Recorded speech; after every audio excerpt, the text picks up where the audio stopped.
Liberal capitalism is humanity's longest-running experiment in organized self-interest. It's the idea that if people are free to chase what they want, the world will somehow end up stocked, stable, and mostly functional. There's no central plan, just supply, demand, and faith in a mysterious force called the market. The idea first appeared in 1776 when philosopher Adam Smith published The Wealth of Nations, now preserved in the Library of Congress. Smith argued that prices transmit information better than any monarch ever could. When bakers pursue profit, people get bread. When merchants compete, efficiency appears. It wasn't morality, it was mathematics powered by appetite. Then came the Industrial Revolution, capitalism's noisy adolescence. Factories in Britain multiplied, cities swelled, and workers sold time instead of goods. The 1841 census recorded more factory laborers than farmers. Karl Marx, observing from London, saw exploitation rather than progress. His Das Kapital, a JSTOR staple, warned that capitalism would collapse under its own inequality. Spoiler, it didn't, but it did start smoking. By 1900, the United States was capitalism's overachieving student. Railroads, oil, and steel built fortunes so large that Congress had to invent antitrust laws just to keep the economy from eating itself. Germany industrialized behind tariffs. Japan fused markets with empire. Britain exported both textiles and spreadsheets. Capitalism was global before the word globalization existed. Then, in 1929, the invisible hand dropped everything. The Great Depression hit. Stock prices fell 90%, U.S. unemployment hit 25%, and world trade collapsed by 2/3. Federal Reserve archives show how panic spread faster than policy. Economist John Maynard Keynes argued that government could restart demand when confidence disappeared. President Franklin Roosevelt's New Deal, documented in the National Archives, insured banks, created jobs, and introduced the idea that capitalism sometimes needs adult supervision. After 1945, the system got a full rebuild. At the Bretton Woods Conference, delegates from 44 nations, records stored in U.S. Treasury files, created the IMF and World Bank to stabilize currencies and fund reconstruction. Then the Marshall Plan injected $13 billion into Western Europe. In exchange, countries embraced markets instead of manifestos. Between 1950 and 1973, European GDP tripled, what economists call les 30 glorieuses, the 30 glorious years. Each nation found its own flavor. Germany balanced capitalism with collective bargaining. Japan coordinated banks and industry. Sweden mixed high taxes with free enterprise. The U.S. turned consumption into patriotism. The system was flexible enough to fit democracies, monarchies, and whatever Italy was that week. Then, 1971. President Nixon ended the dollar's link to gold, temporarily. It's still temporary. Currencies floated, oil prices spiked, and inflation spread like gossip. The Federal Reserve, under Paul Volcker, fought back with double-digit interest rates. Capitalism learned a painful truth. Freedom and stability don't always share a calendar. The 1980s brought deregulation, shoulder pads, and Reaganomics. Governments shrank, credit expanded, and inequality became the houseguest who never leaves. In 1989, the Berlin Wall fell, and by 1991, the Soviet Union dissolved. Capitalism's only rival quit the debate, leaving markets to claim victory by default. Even China, once proudly communist, began mixing socialism with stock exchanges. Global GDP exploded.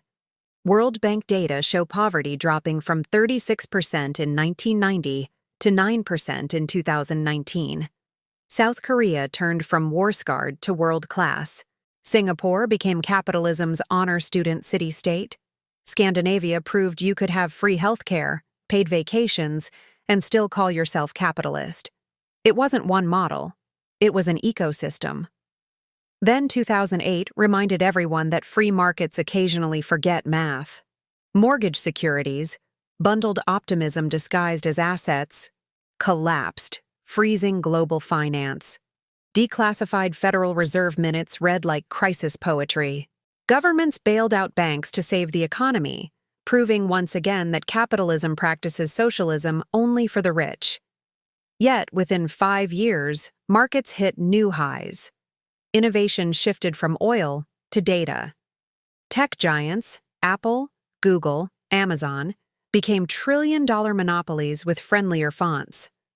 Economists in JSTOR dubbed it surveillance capitalism, profit from prediction. Your behavior became the new commodity, your privacy, the collateral. Even so, capitalism keeps expanding its fan base. IMF and OECD studies show that market economies produce longer lifespans and higher literacy, even when unequal. Critics call it exploitative, defenders call it adaptive. The truth lies in the spreadsheets. No system has lifted more people from poverty, yet none distributes the credit evenly. At street level, capitalism is invisible until payday. Your Uber driver, your coffee barista, your freelance designer, all nodes in a decentralized machine powered by trust. Money moves faster than empathy. Wages in Nairobi, code in Bangalore, consumers in Berlin, shareholders in New York. It's not globalism. It's group work without a teacher. Different countries remix the rules. United States, innovation capitalism, fast, loud, experimental. China, state capitalism, markets under management. Germany, industrial capitalism, efficiency as religion. India, aspirational capitalism, scale meets scarcity. Nordic Europe, cooperative capitalism, profits wrapped in policy. The syntax changes, but the grammar, ownership and exchange, remains. What keeps it running isn't gold or law, it's confidence. The IMF calls trust the real infrastructure. When people believe the system works, it does. When they don't, see Weimar Germany 1923 or Argentina 2001, money evaporates faster than dignity. Capitalism's greatest trick is psychological, turning belief into buildings and optimism into output. Of course, inequality looms. The World Inequality Database reports that 1% of people control over 40% of wealth. But look closer.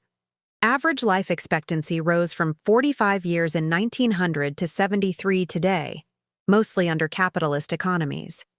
It's an unfair system that somehow keeps delivering net good. Maybe because failure is allowed and learning is mandatory. The pandemic tested that adaptability. Markets crashed, then rebounded before vaccines shipped. Governments rediscovered Keynes, mailed stimulus checks, and accidentally taught Gen Z fiscal policy. E-commerce soared. Remote work became a default. Capitalism survived another existential crisis by reinventing itself overnight. So, is it freedom? Not entirely. It's more like the freedom to fail publicly and try again with venture capital. But it's the only system that improves by embarrassment. Every scandal becomes a policy, every bubble, a chapter in the next textbook. In the end, liberal capitalism isn't about money. It's about motion. It's the belief that growth is proof of life, that progress is worth the risk, and that tomorrow's paycheck will still buy coffee. From Seoul's startups to Stockholm's welfare offices, from Silicon Valley to small-town markets, the same pattern repeats. Self-interest organized into civilization. It's messy, relentless, and deeply human. And like every great invention, it works just well enough to keep us trying again. This is the human timeline, where history meets the future. Subscribe for more stories about how money, power, and belief built the modern world, and why it still hasn't finished the project.